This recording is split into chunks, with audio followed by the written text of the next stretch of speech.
আসসালামু আলাইকুম ওয়া রাহমাতুল্লাহি ওয়া বারাকাতুহু।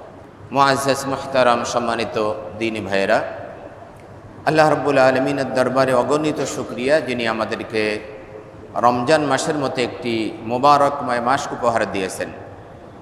আর রমজান মাসের সেই শুক্রবারে আমাদেরকে জুমার নামাজ আদায় করার জন্য মসজিদে আসার তৌফিক দান করেছেন। এজন্য সকলে শুকরিয়া আদায় করি, সকলে বলে আলহামদুলিল্লাহ। সম্মানিত দ্বীনী ভাইয়েরা, রমজান মাস চলছে, রহমত বরকত নাজাত নিয়ে রমজান আমাদের মাঝে এসেছে। এমনিতেই মানুষ রহমতের মধ্যে ডুবে থাকে, যেমনিভাবে মাছ পানির মধ্যে ডুবে থাকে। কারণ আল্লাহর রহমত ছাড়া আমরা আসলে এক মুহূর্ত দুনিয়াতে টিকতে পারবো না। আর রমজান মাসে এই রহমত আরও বেশি আল্লাহ পাক তার বান্দাদের উপর অবতীর্ণ করে থাকেন। এজন্য আমরা আসলে রহমতের সাগরেই ডুবে আছি।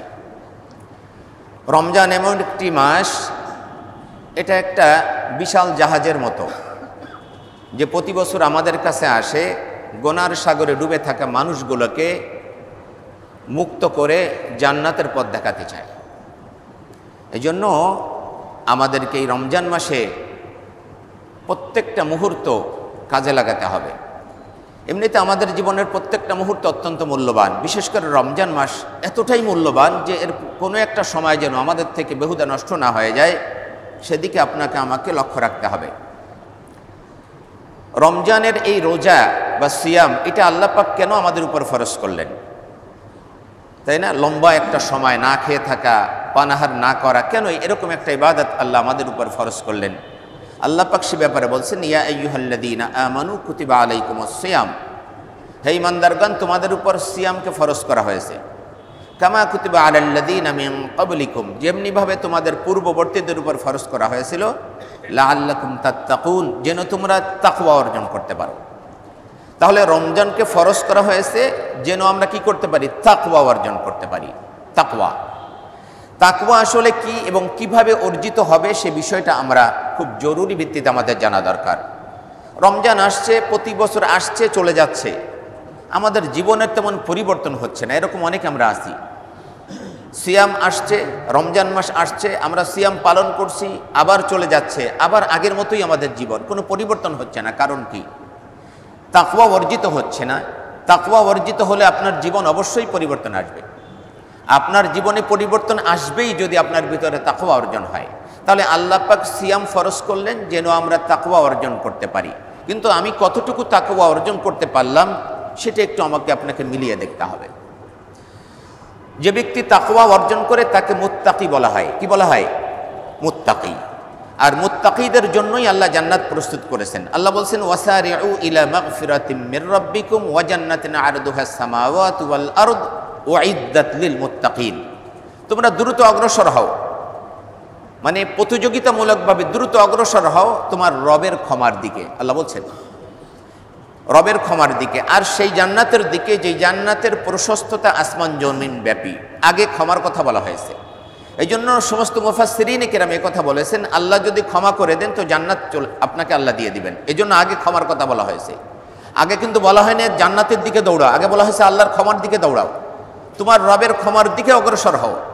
তোমার রব যদি তোমাকে ক্ষমা করে দেন তো জান্নাত আল্লাহ তোমাকে দিয়ে দিবেন। এই জন্য এমন সব কাজ করা দরকার যার মাধ্যমে আল্লাহ আপনাকে আমাকে ক্ষমা করে দেন। এরপরে আল্লাহ বলছেন উইদ্দাত লিল মুত্তাকিন, যেই জান্নাতকে প্রস্তুত করা হয়েছে মুত্তাকিদের জন্য। তাহলে জান্নাত প্রস্তুত করা হয়েছে মুত্তাকিদের জন্য, আর আল্লাহ রোজা ফরজ করলেন যেন আমরা মুত্তাকি হতে পারি। তাহলে রেজাল্ট কি দাঁড়ালো? রেজাল্ট দাঁড়ালো এটা, আল্লাহ আমাদের উপর রোজা ফরজ করে দিলেন এজন্য যেন আমরা জান্নাতি হতে পারি। কথা বোঝা গেছে? আল্লাহ আমাদের উপর রোজা ফরজ করে দিলেন এজন্য যেন আমরা জান্নাতি হতে পারি। আপনার রব চাচ্ছেন আপনি জান্নাতি হন, আপনার মালিক চাচ্ছেন সিয়াম সাধনার মাধ্যমে যেন আমি জান্নাতি হতে পারি। কিন্তু আমি আসলে কি সেই সিয়াম সাধনা করছি কিনা? যে সিয়াম আল্লাহ আমাদেরকে পালন করতে বলেছেন আপনি সেরকম সিয়াম পালন করছি কিনা একটু আমাদেরকে ভালো করে বিশ্লেষণ করে দেখতে হবে। সিয়াম সওমুনের বহু বচন। সওমুন শব্দের মানে হলো ইমসাক, বিরত থাকা। কিসের থেকে বিরত থাকবেন? সুবহে সাদেক থেকে নিয়ে সূর্যাস্ত পর্যন্ত খানাপিনা থেকে বিরত থাকা। এটাকে সাধারণত আমরা মনে করি এটাই সিয়াম, এটা আসলে নয়। এটাই শুধু সিয়াম নয়, ভালো করে মনে রাখতে হবে। সিয়াম হলো, আল্লাহর হাবিব সাল্লাল্লাহু আলাইহি ওয়াসাল্লাম বলছেন, লাইসা সিয়ামু মিনাল আকলি ওয়াশ শুরবি ইন্নামা সিয়ামু মিনাল লাগবি ওয়ার রাফাতি। সিয়াম এইটা নয় যে তুমি সারাদিন খানাপিনা পরিহার করে চলবে, এটার নাম শুধু সিয়াম নয়। সাথে সাথে তুমি যেন পাপাচার, অশ্লীল কাজ, গুনার কাজকেও পরিত্যাগ করতে পারো, এটার নাম হলো সিয়াম। এই জন্য সবহে সাদেক থেকে নিয়ে সূর্যাস্ত পর্যন্ত সমস্ত রকম পানাহার, কামাচার এবং পাপাচার থেকে বিরত থাকার নাম হলো সিয়াম।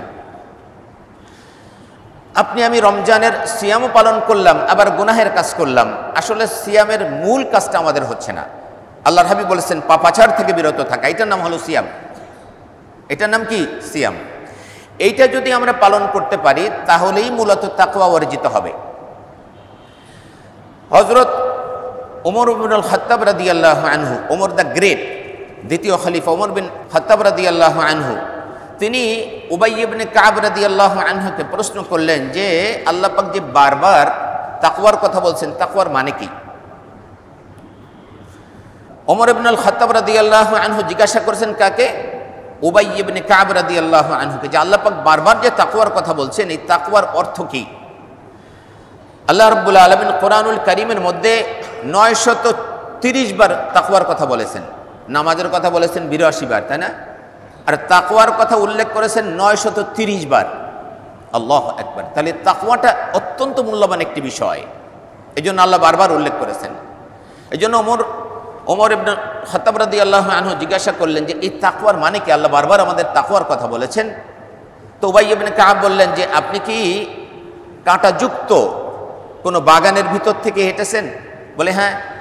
কিভাবে হেঁটেছেন? বলে আমার কাপড় চোপড় খুব আটসাত করে বেঁধে নিয়েছি, অত্যন্ত সতর্কতার সাথে পা ফেলে সামনে এগিয়ে গেছে যাতে কাঁটা আমার গায়ে বিঁধে না যায়। বলে এটার নাম হলো তাকওয়া, এটার নাম তাকওয়া। দুনিয়ায় যখন আপনি চলবেন, সিরাতুল মুস্তাকিমের উপরে চলবেন, জান্নাতের পথে যখন আপনি চলবেন, বিভিন্ন দিক থেকে গুনাহের কাঁটা আপনার গায়ে বিঁধতে চাইবে। গুনাহের কাঁটা বিভিন্ন দিক থেকে, লোভ, লালসা, হিংসা, বিদ্বেষ, সগীরা কবিরা, জেনা, ব্যভিচার, অশ্লীলতা, বেহায়াপনা, নির্লজ্জতা, বিভিন্ন ধরনের গুনাহের কাঁটা চতুর্দিক থেকে আপনার গায়ে বিঁধতে চাইবে। এর থেকে আত্মরক্ষা করে চলার নাম হলো তাকওয়া। কথাটাকে ভাই বোঝাতে পেরেছি? এইটার নাম হলো তাকওয়া। এই জন্য ওমর বিন আব্দুল আজিজ চমৎকার একটা কথা বলেছেন। তিনি বলেছেন, লাইসা তাকওয়াল্লাহি বিসিয়ামিন নাহারি ওয়ালা বিকিয়ামিল লাইল ওয়ালাকিন্না তাকওয়াল্লাহি তারকু মা হারামাল্লাহু ওয়া আদাউ মা ইফতারাদাল্লাহ। তিনি বলছেন যে এইটার নাম তাকওয়া নাই যে আপনি দিনের বেলায় রোজা রাখেন, রাত ভরে নামাজ পড়বেন, শুধু এইটার নাম তাকওয়া নাই। বরং তাকওয়া হলো এইটা, আল্লাহ পাক যা কিছু হারাম করেছেন সব কিছুকে বর্জন করা, সব কিছু বর্জন করা, আর আল্লাহ রাব্বুল আলামিন যা আদেশ করেছেন সেই সব কিছুকে পালন করা, এটার নাম হলো তাকওয়া। কথা কি আমরা বুঝাচ্ছি? তাকওয়া শুধু এটার নাম নয় যে আপনি রোজা রাখলেন আর নামাজ পড়লেন। তাকওয়া তখন বোঝা যাবে যে তাকওয়া অর্জিত হয়েছে আল্লাহ পাক যা কিছু হারাম করেছেন সব কিছুকে পরিত্যাগ করা, আর যা কিছু আদেশ করেছেন সব কিছু পালন করা, এটার নাম হলো তাকওয়া। সিয়াম আমাদেরকে হাতে কলমে সেই তাকওয়া শিক্ষা দেয়, কি করে আপনি আমি আল্লাহর আদেশ পালন করতে পারি আর নিষেধ থেকে বিরত থাকতে পারি। মূলত এই জন্যই আরবি একটি অভিধান আছে মুআজামুল ওয়াসিত, এইটার মধ্যে তাকওয়ার সংজ্ঞায় বলা হয়েছে আত-তাকওয়া হুয়াল খাউফু মিনাল্লাহি ওয়া আযাবিহি মা ইমতিসালু আওয়ামিরিহি ওয়া ইজতিনাবু নাওয়াহি আও আত-তাকওয়া আন তাজআলা বাইনাকা ওয়া বাইনা আযাবিল্লাহি ওয়াকায়াতুন বিফি'লিল আওয়ামিরি ওয়া তারাকান নাওয়াহি। তাকওয়া শব্দটা মূলত ওয়াকায়াতুন থেকে এসেছে। ওয়াকায়াতুন মানে হলো বেঁচে থাকা, আত্মরক্ষা করা। এই দুইটা সংজ্ঞার মূল প্রতিপাদ্য বিষয় হলো তাকওয়া হলো আল্লাহ এবং আল্লাহর আযাবের ভয়কে সামনে রেখে আল্লাহর যত আদেশ আছে সেগুলোকে পালন করা, যত নিষেধ আছে তার থেকে বিরত থাকা, এটার নাম হলো তাকওয়া। কথা বোঝাতে পেরেছি ভাই?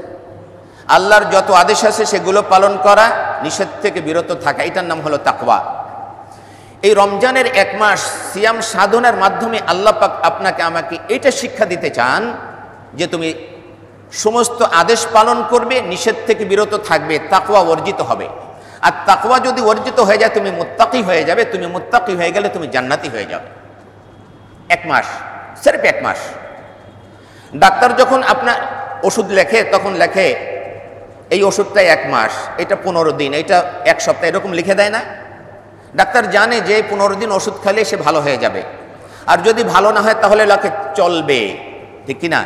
আল্লাহ পাক ভালো করেই জানেন, আল্লাহ পাক ভালো করেই জানেন যে বান্দা যদি 1 মাস সত্যিকার সিয়াম সাধনা করে, অনলি 1 মান্থ, শুধু 1 মাস, তাহলে সে মুত্তাকি হয়ে যেতে পারবে, সে জান্নাতি হয়ে যেতে পারবে। এই জন্য 1 মাস ফরজ করেছেন। যদি বেশি দরকার হতো বেশি ফরজ করতেন, বেশি দরকার হবে না ভাই। ওয়াল্লাহি, আল্লাহর কসম, কোন ব্যক্তি যদি সত্যিকারের 1 মাস সিয়াম সাধনা করে, 1 মাস পরে সে মুত্তাকি হয়ে যাবে এবং জান্নাতি হয়ে যাবে। এটা আল্লাহ বলে দিয়েছেন।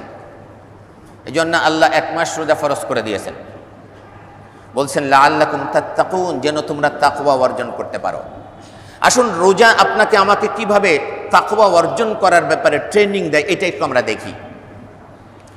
আমরা যখন তারাবি শেষ করে ঘুমোতে যাই তখন রাত 10:30, 11টা বেজে যায়, ঠিক কিনা? কিন্তু ভোর রাত্রে ওঠার একটা টেনশন নিয়ে কিন্তু আমরা ঘুমাই, ঠিক কিনা? ভোর রাত্রে উঠতে হবে, সাহারি খেতে হবে। যারা আরো বেশি আল্লাহর নৈকট্য লাভ করতে চায় তারা সাহারির আরো একটু আগে উঠে যায়, আধা ঘন্টা, 20 মিনিট, 25 মিনিট আগে ওঠে। উঠে কি করে? ওযু করে নামাজে দাঁড়িয়ে যায়, কান্নাকাটি করে, চোখের পানি ফেলে আল্লাহর কাছে কান্নাকাটি করে, তওবা করে, ইস্তিগফার করে, যা যা তার প্রয়োজন আল্লাহর কাছে চায়। এই তাহাজ্জুদ নামাজ পড়ে। তাহাজ্জুদ নামাজ, আল্লাহর হাবিব বলেছেন আফদালুস সলাতি বাদাল ফরিদাতি সলাতুল লাইল, ফরজ নামাজের পরে সর্বোত্তম নামাজ হলো তাহাজ্জুদ নামাজ। এটার ব্যাপারে বুখারীর একটি হাদিস আসছে, বিশ্বনবী সাল্লাল্লাহু আলাইহি ওয়াসাল্লাম বলেন, তাহাজ্জুদের এই সময়, শেষ সময়, রাতের 3 ভাগের শেষ ভাগে, এই সময় আল্লাহ পাক প্রথম আসমানে অবতরণ করেন। কিভাবে অবতরণ করেন সেটা আল্লাহর শান অনুযায়ী, এটা আপনার আমার দিমাগের বাইরে, এটা আপনি বুঝবো না, আমাদের মতো নয়। আল্লাহ পাক তার শান অনুযায়ী অবতরণ করেন এবং বান্দাদেরকে ডেকে ডেকে বলতে থাকেন, কে আসো ক্ষমা প্রার্থী, আমাকে বলো, আমি তোমাকে ক্ষমা করে দেব। কে আসো রেজেক অন্বেষণকারী, আমাকে বলো, আমি তোমার রেজেক দিব। কে আসো বিপদগ্রস্ত, আমাকে বলো, আমি তোমাকে বিপদ থেকে উদ্ধার করব। কে আসো অসুস্থ, আমাকে বলো, আমি তোমাকে সুস্থ করব। এভাবে বিভিন্ন বিষয় ধরে ধরে ডাকতে থাকেন ফজর পর্যন্ত। ঠিক সেই সময়, তাহাজ্জুদের এই সময়, আপনি যদি আল্লাহর কাছে সিজদা দিয়ে কান্নাকাটি করেন, আপনার দুনিয়া আখিরাতের যা যা দরকার বলেন মালিককে, যত গুনাহ হয়ে গেছে সে ব্যাপারে আল্লাহর কাছে বলেন, কান্নাকাটি করেন, তওবা করেন, আল্লাহ ক্ষমা করে দিবেন। তাহলে তাহাজ্জুদে আমরা একটু আগে উঠবো, তাই না?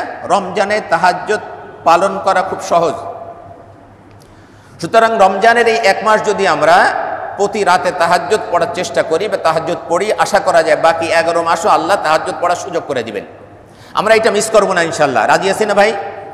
ইনশাল্লাহ। সাহারিতে একটু আগে উঠবো, আর সাহারিতে অবশ্যই উঠবো, কারণ আল্লাহর হাবিব বলেছেন তাসাহহারু ফা ইন্না ফিস সাহুরি বারাকা, তোমরা সাহারি গ্রহণ করো, সাহারির মধ্যে বারাকা আছে। এই বারাকা নিবেন, বারাকা আছে। আপনি কিছু খাবেন, যদি একান্ত ক্ষুধা নাও থাকে তবু একটু খেজুর খান, একটু দুধ খান, একটু পানি খান, বারাকাটা অর্জন করেন। এবং এটা সুন্নাহ, মানে সাহারি গ্রহণ করা। তাহলে আমরা একটা সুন্নাহ আদায় করে ফেললাম, আর কিছু বারাকা সেখান থেকে পাওয়া যাবে। এই জন্য আমরা সাহারিতে অবশ্যই উঠবো। তাহলে সাহারিতে আমরা উঠতেছি, এই যত রাতেই ঘুমাই না কেন, ভোর রাত্রে ওঠার একটা টেনশন নিয়ে আমরা কিন্তু ঘুমাই এবং ভোর রাত্রে আবার উঠে যাই। সাহারি খেয়ে কিন্তু আমরা ঘুমাই যাই না, দ্রুত ফজরের নামাজের জন্য মসজিদে চলে আসি। এই যে আল্লাহর আদেশ পালনে আপনি কেমন চেষ্টা করছেন। ফজরের নামাজ পড়ে আমরা যে একটু রেস্ট নেই, এরপরে আমরা উঠে যাই, উঠে দুনিয়ার বিভিন্ন কাজের মধ্যে আমরা ব্যস্ত হয়ে যাই, যার যার কাজে সে ব্যস্ত হয়ে যায়। কিন্তু রোজাদার ব্যক্তির কান থাকে জোহরের আজানের দিকে, জোহরের আজান হচ্ছে, দ্রুত মসজিদে চলে আসছে, মা বোনেরা বাড়িতে নামাজে দাঁড়িয়ে যাচ্ছে, তাই না? নামাজ পড়ার পরে আরও কিছু দুনিয়ার কাজ হয়তো আমরা করি, ব্যবসা বাণিজ্য, চাকরি বাকরি, যার যে ডিউটি আমরা করছি। কিন্তু আপনার আমার দিলটা পড়ে থাকে আসরের আজানের দিকে। আসরের আজান হচ্ছে, আবার আমরা জামাতে শরীক হয়ে যাচ্ছি। নামাজ শেষে ঘরে ফেরা, ঘরে ফিরে পরিবার সদস্য সকলকে নিয়ে ইফতারির জন্য বসে আছি। প্রচণ্ড ক্ষুধার্ত, ক্ষুধা পিপাসা, কিন্তু আপনার সামনে খাবার আছে, আপনি খাচ্ছেন না, পানি আছে, পান করছেন না। কেন? মালিকের আদেশ হবে তারপরে খাবেন, তাই না? এই যে আল্লাহর আদেশ পালনে আমি কিন্তু চেষ্টা করছি। রমজান আপনাকে সেই শিক্ষা দিচ্ছে কি করে আল্লাহর আদেশ পালনে আপনি সচেষ্ট থাকবেন। এরপরে যখন আজান হলো, আল্লাহর হুকুম হলো, তো আমরা ইফতার গ্রহণ করছি। ইফতার গ্রহণ করে দ্রুত আবার চলে যাচ্ছি মাগরিবের নামাজ পড়তে মসজিদে। মাগরিবের নামাজ শেষ করে যখন বাসায় ফিরি তখন প্রচণ্ড ক্লান্ত বোধ হয়, ক্লান্তিতে ঘুম চলে আসে, কিন্তু আমরা ঘুমাই না, আবার ঈশার নামাজে চলে আসি, ঠিক কিনা? তো আল্লাহ রাব্বুল আলামিন তো এখানে ঈশার নামাজ ছোট করে দিতে পারতেন। যেমন সফরে গেলে 4 রাকাত 2 রাকাত পড়া যায়, কসর হয়ে যায়, তাই না? সফরে গেলে 4 রাকাত নামাজ 2 রাকাত কসর হয়ে যায়। আল্লাহ রাব্বুল আলামিন তো এটা ছোট করে দিতে পারতেন, যে সারাদিন এত লম্বা রোজা রেখেছে, ঠিক আছে রমজানের দিনে ঈশার নামাজ 2 রাকাত পড়লে হবে, কিন্তু না, আপনাকে তো আল্লাহ পাক মুত্তাকি বানাতে চান, ট্রেনিং দিচ্ছেন আল্লাহ। আল্লাহ রাব্বুল আলামিন আপনাকে জান্নাতি বানাতে চান, এজন্য ঈশার নামাজ তো 4 রাকাত আছেই আছে। আল্লাহর হাবিব সাল্লাল্লাহু আলাইহি ওয়াসাল্লাম আরো 20 রাকাত তারাবি আপনার উপর ধার্য করে দিলেন। আল্লাহর হাবিব সাল্লাল্লাহু আলাইহি ওয়াসাল্লাম বলেন, ইন্নাল্লাহা ফারাদা আলাইকুম সিয়াম রমাদান ওয়া সানানতু লাকুম কিয়ামাহু।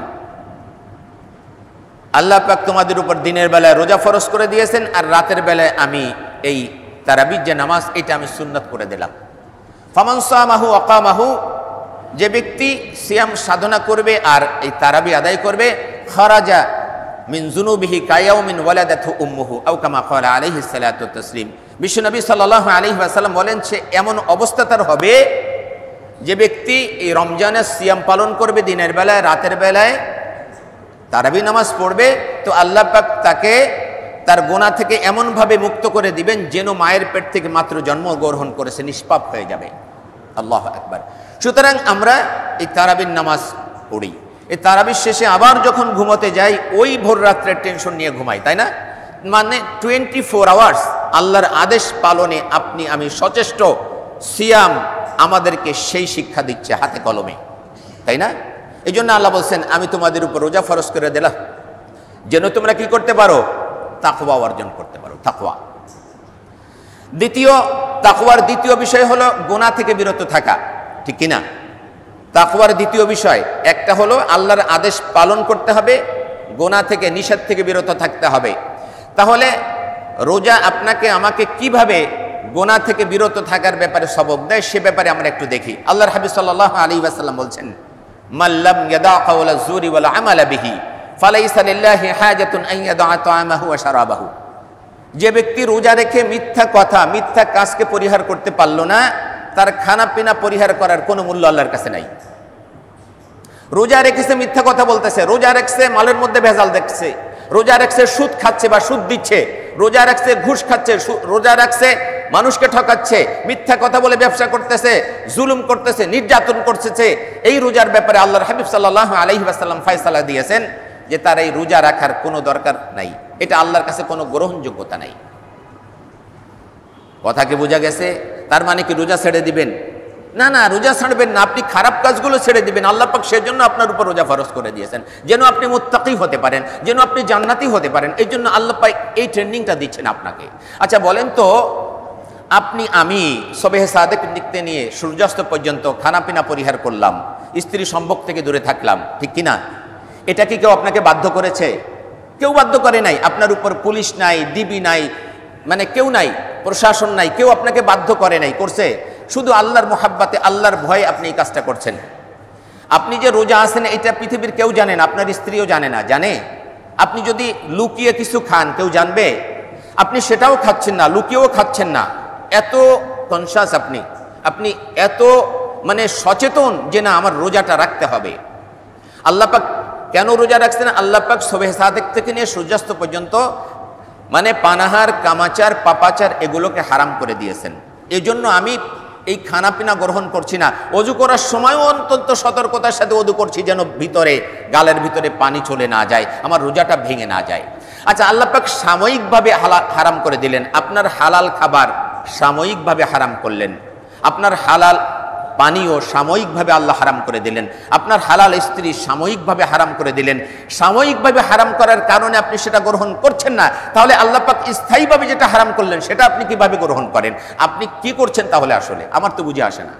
আল্লাহ সুদকে স্থায়ীভাবে হারাম করে দিয়েছেন, ঘুষকে হারাম করে দিয়েছেন, জুলুম নির্যাতন হারাম করে দিয়েছেন, মালের মধ্যে ভেজাল দেওয়া হারাম করে দিয়েছেন, মানুষকে ঠকানো হারাম করে দিয়েছেন, গীবত শিকায়েত হারাম করে দিয়েছেন, চুরি বাটপাড়ি হারাম করে দিয়েছেন। হারাম করছেন না? করছেন কিনা? এই সবগুলো হারাম।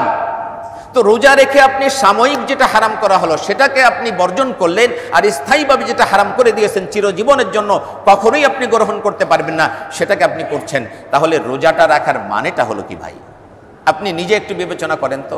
এই জন্য তো বিশ্বনবী সাল্লাল্লাহু আলাইহি ওয়াসাল্লাম বলেন, মাল্লাম ইয়াদা কাওলা যুরি ওয়াল আমালা বিহি ফালাইসা লিল্লাহি হাজাতুন আন ইয়াদা তাআমাহু ওয়া শারাবাহু। যে ব্যক্তি রোজা রেখে মিথ্যা কথা, মিথ্যা কাজকে পরিহার করতে পারল না, তার খানা পিনা পরিহার করার কোনো মূল্য আল্লাহর কাছে নাই।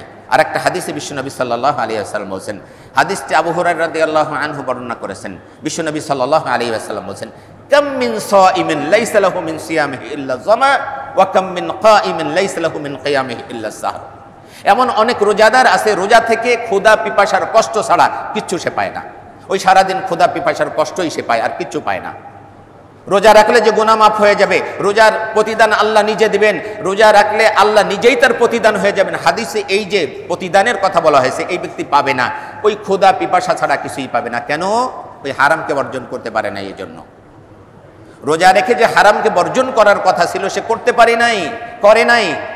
ঘুষ ছাড়ে নাই, সুদ ছাড়ে নাই, মালের মধ্যে ভেজাল দেওয়া ছাড়ে নাই। আচ্ছা বলেন তো, এই রমজান মাসে ইউরোপ আমেরিকাতেও রোজা উপলক্ষে ইউরোপ আমেরিকাতেও মালে এই নিত্যপণ্য দ্রব্যে ছাড় দেওয়া হয়েছে।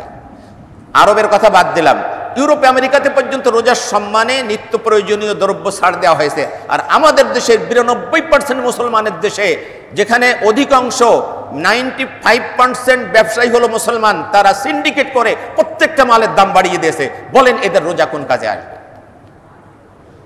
কোন কাজে আসবে? কত ব্যবসা করা দরকার, কত লাভ করতে হবে আপনাকে, কত টাকা চাই? রোজাদারদের জন্য একটু ছাড় দেওয়া যেত না? কত টাকা নিয়ে আপনি কবরে যাবেন? আল্লাহ এটা আমাদেরকে বোঝার তৌফিক দান করুন। সম্মানিত দ্বীনি ভাইয়েরা, সিয়াম আমাদের উপর ফরজ করা হয়েছে। আমি বলেছি, আল্লাহ পাক বলছেন যেন তোমরা তাকওয়া অর্জন করতে মুত্তাকি হতে পারো, মানে তোমরা জান্নাতি হতে পারো। মুত্তাকিদের জন্যই জান্নাত প্রস্তুত করা হয়েছে। সুতরাং রোজা ফরজ করা হলো যেন আপনি আমি কি হতে পারি? জান্নাতি হতে পারি। আসুন এবার আমরা একটা খেয়াল করি, এই মসজিদ এটাকে যদি আমরা ঠান্ডা করতে চাই, এসি লাগাবো। অনেকগুলো এসি লাগালাম মনে করেন। এসি যখন চালু করবেন তো দরজা জানালা আগে বন্ধ করে তারপরে তো চালু করতে হবে নাকি? দরজা জানালা খোলা রাখলেন, এসিও চালু করে দিলেন, ঘরটা ঠান্ডা হবে নাকি? হবে না, বরং এসি দ্রুত নষ্ট হয়ে যাওয়ার সম্ভাবনা বেশি। ঠিক তদ্রূপ আপনি যদি রোজা থেকে ফায়দা পেতে চান, তাহলে গুনাহের সমস্ত দরজা জানালাগুলোকে আগে বন্ধ করে দেন, গুনাহের সমস্ত ছিদ্র বন্ধ করে দেন, দেন আপনি সিয়াম পালন করেন। আল্লাহর কসম, 1 মাসেই আপনি মুত্তাকি হয়ে যাবেন। মাত্র 1 মাস। কারণ আল্লাহ ভালো করেই জানেন 1 মাস যদি কেউ সিয়াম সাধনা করে তাহলে সে মুত্তাকি হতে পারবে। এই জন্য বছরে মাত্র 1 মাস ফরজ করা হয়েছে। যদি বেশি দরকার হতো তাহলে বেশি দিতেন আল্লাহ জানেন যে 1 মাসের বেশি দরকার হবে না। কোনো ব্যক্তি যদি 1 মাস সিয়াম সাধনা করে সে মুত্তাকি হয়ে যাবে, সে জান্নাতি হয়ে যেতে পারবে। এই জন্য মাত্র 1 মাস সিয়াম পালন করার জন্য আপনাকে আদেশ করা হয়েছে, মাত্র 1 মাস। কিন্তু আমরা কি করছি? আমরা সেই 1 মাসকেও মূল্যায়ন করছি না। আল্লাহর হাবিব সাল্লাল্লাহু আলাইহি ওয়াসাল্লাম বলছেন, মান সামা রমাদানা ঈমানান ওয়া ইহতিসাবান গুফিরা লাহু মা তাকাদ্দামা মিন যামবি ওয়া মান কামা লাইলাতাল কদরি ঈমানান ওয়া ইহতিসাবান গুফিরা লাহু মা তাকাদ্দামা মিন যামবি। যে ব্যক্তি ঈমানের সাথে সওয়াবের নিয়তে সিয়াম পালন করবে, আল্লাহ পাক তার সমস্ত গুনাহ থেকে মাফ করে দেবেন। তো আপনি গুনার মধ্যেই আছেন, গুনাহ ছাড়ছেন না, তাহলে কেমন হলো? আপনাকে গুনাহ কিভাবে মাফ করা? আপনি গুনার মধ্যেই হাবুডুবু খাচ্ছেন, সিয়াম পালন করছেন, গুনার মধ্যে হাবুডুবু খাচ্ছেন। আল্লাহ বলছেন, আল্লাহর হাবিব বলছেন যে এই মাসে একটা লাইলাতুল কদর আছে। যে ব্যক্তি লাইলাতুল কদরে জেগে জেগে ইবাদত বন্দেগী করবে তো আল্লাহ পাক তার পিছনের সমস্ত গুনাহকে মাফ করে দিবেন। গুনাহ মাফ পেতে গেলে আপনার গুনাহকে পরিত্যাগ করতে হবে। এই জন্য বলি, ছোট বড় যত গুনাহ আছে সব আমরা গুনাহের রাস্তাগুলোকে বন্ধ করে দেই, তারপরে আমরা সিয়াম পালন করি। আচ্ছা, আমরা কি একটা পরিকল্পনা করতে পারি না যে এই 1 মাস আমি গুনাহমুক্ত জীবনযাপন করব? মাত্র 1 মাস আমি কোনো গুনাহের কাছে যাব না। আজকে তো কয়দিন চলে গেল? কয়দিন? 5 দিন চলে গেছে, তাই না? আজকে 6 রমজান। এখন থেকে একটু প্রতিজ্ঞা করি যে আমি বাকি যে দিনগুলো আছে কোনো গুনাহ করব না, সগীরা কবিরা কোনো গুনাহ করব না। মোবাইলে করব না, টেলিভিশন দেখে গুনাহ করব না, মোবাইল দেখে গুনাহ করব না, কথায় চলায় হাঁটতে চলতে কোনো জায়গায় গুনাহ করব না। সমস্ত গুনাহকে একটু পরিত্যাগ করে 1 মাস সিয়াম সাধনা করি। 1 মাস পরে বিশ্বাস করেন আপনার মধ্যে যে পরিবর্তন আসবে আপনি চিন্তাও করতে পারছেন না। আপনি মুত্তাকি হয়ে যাবেন, আপনি জান্নাতি একজন মানুষ হয়ে যাবেন। আল্লাহ রাব্বুল আলামিন সেজন্যই আপনার উপরে আমার উপরে সিয়াম ফরজ করে দিয়েছেন। আল্লাহর হাবিব সাল্লাল্লাহু আলাইহি ওয়াসাল্লাম বলেছেন, তোমার চোখের রোজা আছে, তোমার মুখের রোজা আছে, তোমার হাতের রোজা আছে, পায়ের রোজা আছে, সমস্ত অঙ্গ প্রত্যঙ্গের রোজা আছে। আপনার চোখ সেদিকে যেন না যায়, যেদিকে যাওয়া শরীয়ত নিষেধ করেছে। আপনার হাত সেদিকে যেন না যায়, ঘুষ যেন গ্রহণ না করে, মালের মধ্যে যেন ভেজাল না দেয়, ওজনে যেন মানুষকে কম না দেয়, মানুষকে যেন জুলুম না করে থাপ্পড় না দেয়। হাতের সৎ ব্যবহার করতে হবে। আপনার পা যেন সেদিকে না যায়, আপনার মন মস্তিষ্ক যেন গুনাহের দিকে না যায়, আপনার কান যেন এমন কোনো কথা না শোনে যেটা শোনা নিষেধ।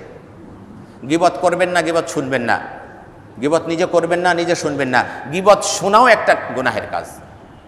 আপনার সামনে যদি কেউ গীবত করতে আসে, বলবেন ভাই আমি রোজাদার, আমি রোজাদার। গীবত শুনবেন না কারণ।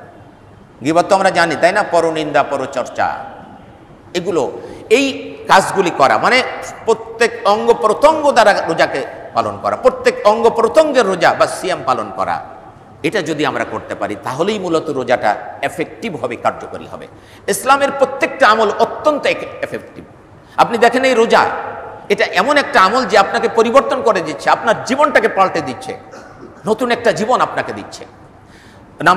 নামাজের কথা আল্লাহ পাক কোরআনুল কারীমের মধ্যে বলছেন, ইন্নাস সালাতা তানহা আনিল ফাহশাই ওয়াল মুনকার, যে নামাজ মানুষকে সমস্ত রকম অশ্লীল কাজ এবং গুনাহ থেকে বিরত রাখে। নামাজ, সে নামাজটা যদি সত্যি নামাজের মতো আপনি পড়তে পারেন, এটা নিয়ে ইনশাআল্লাহ পরবর্তীতে একদিন আমি আলোচনা করব। নামাজটা কিভাবে পড়লে সমস্ত রকম গুনাহ থেকে আপনি বেঁচে থাকতে পারবেন।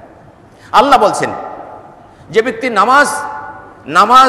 নামাজিকে তার গুনাহ থেকে, অশ্লীল কাজ থেকে বিরত রাখবে, অথচ আমরা নামাজও পড়ছে, আবার সুদ খাচ্ছে, সুদ দিচ্ছে, ঘুষ খাচ্ছে, মালের মধ্যে ভেজাল দিচ্ছে, রোজা রাখতেছে, গুনাহের কাজ করছে। How possible? এটা কিভাবে সম্ভব? কি করছি আমরা কি এটাকে একটা আনুষ্ঠানিকতা মনে করে নিয়েছি? না, এটা হৃদয় থেকে, ভিতর থেকে আপনাকে পরিবর্তন করতে হবে। আল্লাহ রাব্বুল আলামিন এভাবে আমাদেরকে সিয়াম সাধনার তৌফিক দান করুন। আমাদের যেন আজ থেকে আমরা এই প্রতিজ্ঞা করি, আমি এ কথা বলছি না যে 1 মাস গুনাহমুক্ত থাকবেন এরপরে আবার গুনাহ করবেন না। 1 মাস আপনি গুনাহমুক্ত জীবন যাপন করেন, ইনশাআল্লাহ ঈদের পরে বাকি 11টি মাস আল্লাহ পাক আপনাকে গুনাহমুক্ত জীবন যাপনের সুযোগ করে দিবেন, আল্লাহ দিবেন। আল্লাহ বলেন, ওয়াল্লাযীনা জাহাদু ফীনা লানাহদিয়ান্নাহুম সুবুলানা, যে ব্যক্তি আমার রাস্তায় চলতে চায় আমি তার জন্য ওই রাস্তা প্রশস্ত করে দেই। সুতরাং আসুন, দুনিয়ার প্রলোভনে পড়ে, দুনিয়ার পাল্লায় পড়ে, নফসের কুমন্ত্রণায় পড়ে, শয়তানের ওয়াসওয়াসায় পড়ে আমরা গুনাহের কাছে যেন না যাই। মনে রাখতে হবে আপনাকে আমাকে মরতে হবে। হ্যাঁ, দুনিয়ায় কতক্ষণ আছি ভাই কেউ বলতে পারি নাকি? কেউ আমরা জানি না। অথচ দুনিয়ার বসবাসের ঘরটাকে সাজানোর জন্য কত কি করতেছি, হক নাই না হক নাই, কত কি করতেছি। আর কবরে কতদিন থাকবেন, কতদিন থাকতে হবে তার কোনো ঠিকানা নাই।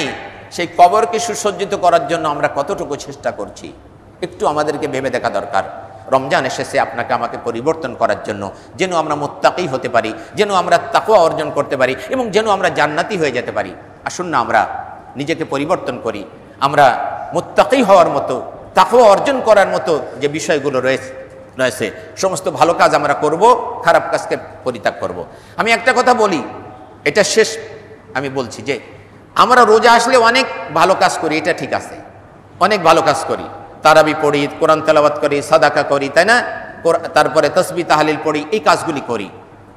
রোজা আসলে ভালো কাজ আমরা অনেক করি, এটা তো করতেই হবে, কিন্তু তার চেয়ে জরুরি হলো গুনাহ থেকে বিরত থাকা। ভালো কাজ করার চেয়েও জরুরি হলো গুনাহ থেকে বিরত থাকা। আমরা যেন সেই কাজটা অন্তত করতে পারি। আল্লাহ পাক আমাদের সকলকে গুনাহমুক্ত জীবনযাপনের তৌফিক দান করুন এবং রোজার পরিপূর্ণ হক আদায় করে যেন আমরা রোজা থাকতে পারি। আল্লাহ পাক আমাদেরকে সেই তৌফিক দান করুন। আমিন। আসসালামু আলাইকুম ওয়া রাহমাতুল্লাহ।